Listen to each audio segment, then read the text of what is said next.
I think my adventure in looking for a 4:3 aspect ratio LCD monitor or TV for the purpose of playing retro games on with original hardware, I think that quest has come to an end. I mentioned this monitor in the last video, and I finally got my hands on it. And it was a monitor that people were recommending without even, I guess, realizing that I mentioned it. They're like, you gotta grab this one, it's amazing. This is the Dell UltraSharp 2007 FP-B. I have the B version. There's two versions, a B version and a non-B version. The B version is for business. Means that they were sold to businesses. So these should be kind of easier to find, but I've been having a little difficulty finding them. And ones that I saw out there, they were a little beat up and a little high on the asking price, but I finally found one that's in really good condition. And I am in love with this thing. Now, I think it's important to try to find, if you, like after you see everything here, if you're interested in this, to try to make sure you get a B model, because from what I understand, most, if not all, of the business versions of this monitor have an IPS panel instead of a lower end version of the panel. So that's pretty cool. And I'm amazed by what we got here. So this is a 20.1 inch screen. It's a computer monitor. Holy crap, this thing, man, it's amazing. But okay, resolution wise, it's 1600 by 1200 pixels, it's 60 hertz, 89-degree viewing angles, 16 milliseconds response time, 800:1 contrast ratio, and I should have done that the other way. Did you, what? What? You got vertical or horizontal with the built-in stand. Oh my God, and a lot of movement here, tilt action. I think this one, the tension's not great. I don't know if that can be adjusted, but I'm kind of fine with it just being boom like that. But normally you can move it up, but it kind of slowly sinks down a little bit. So it's not 100% perfect, but I'm fine with it. I'm fine with it, but yeah, that's cool.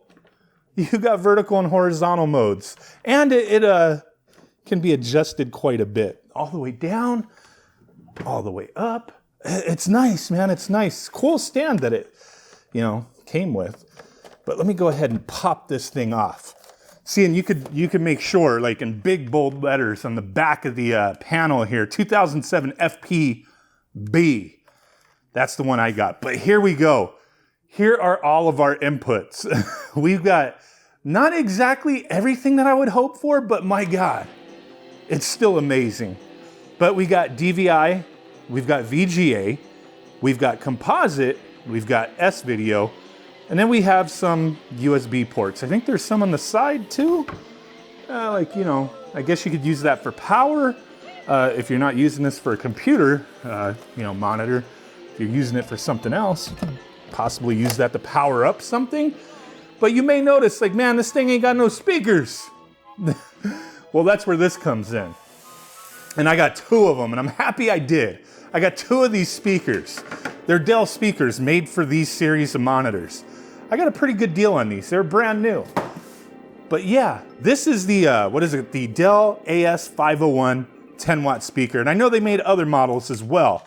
There's a challenge here I'm gonna show you, but it's still pretty simple. So you've got the audio jack, and then you got a power jack. So let's go ahead and pop this on. I'm gonna show you real quick. I think even in the manual it shows, like, put it in this orientation to make it easy, but you just take it to the back, you line this up, get it on there, and that's it.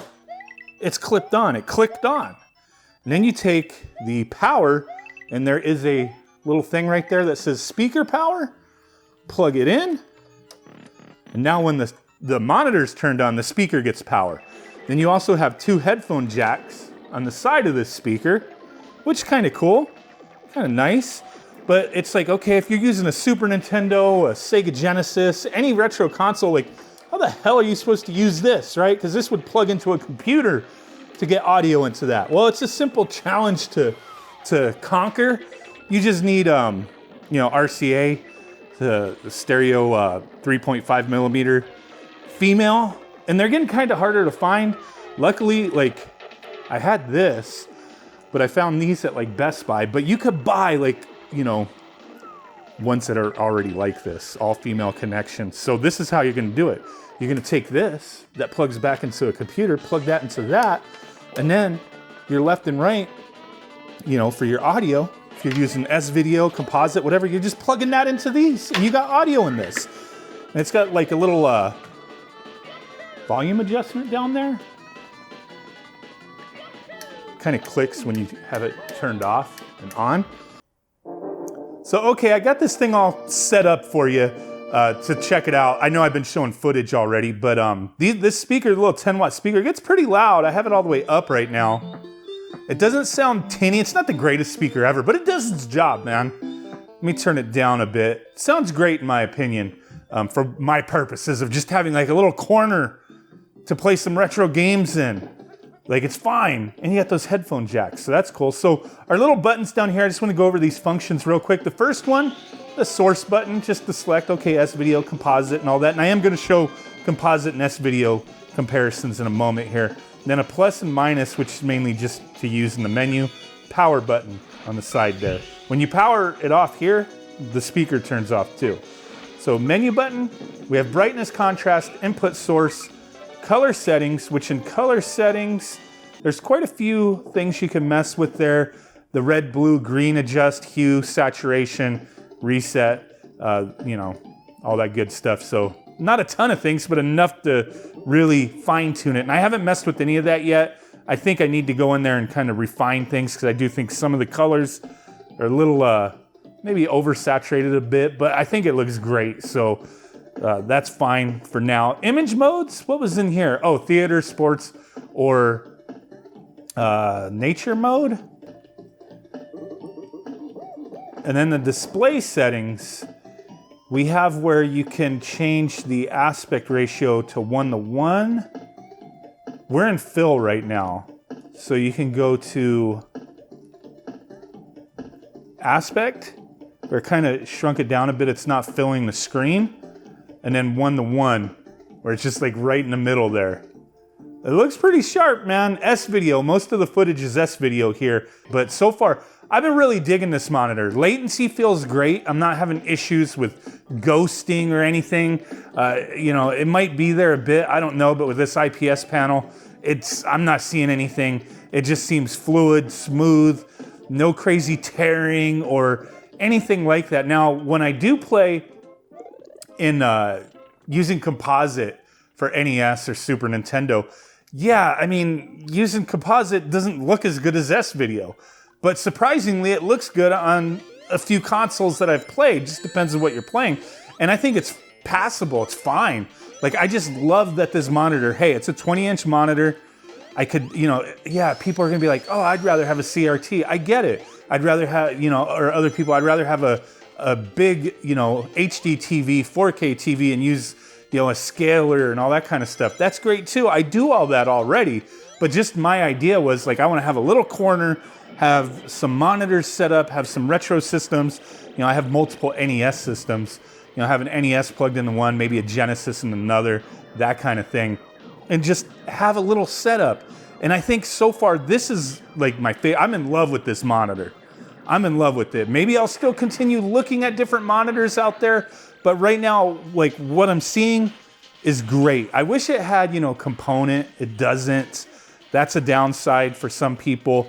You know, one of the other monitors I had, you know, had RGB SCART, and then the other one had components. So that was kind of cool. But I think just S-Video is good enough for me. So playing all these systems, Sega Saturn, Nintendo 64, everything's looking great, playing great. I'm digging it. If you're interested in this monitor or the speakers, I'll put links in the description to some eBay sellers that have them out there. But I would highly recommend, if looking for this particular monitor, check your local like thrift stores and stuff like that and see if you could find one for a reasonable price. Because online, these things are going for a little bit more than, you know, what a lot of people would be comfortable spending, you know, $100 or so type of thing. But hey man, I paid close to that for this one, and I'm actually gonna try to get another one because I'm that happy with it. So let me know what you guys think. Really do appreciate you guys. Thanks for watching. Bye.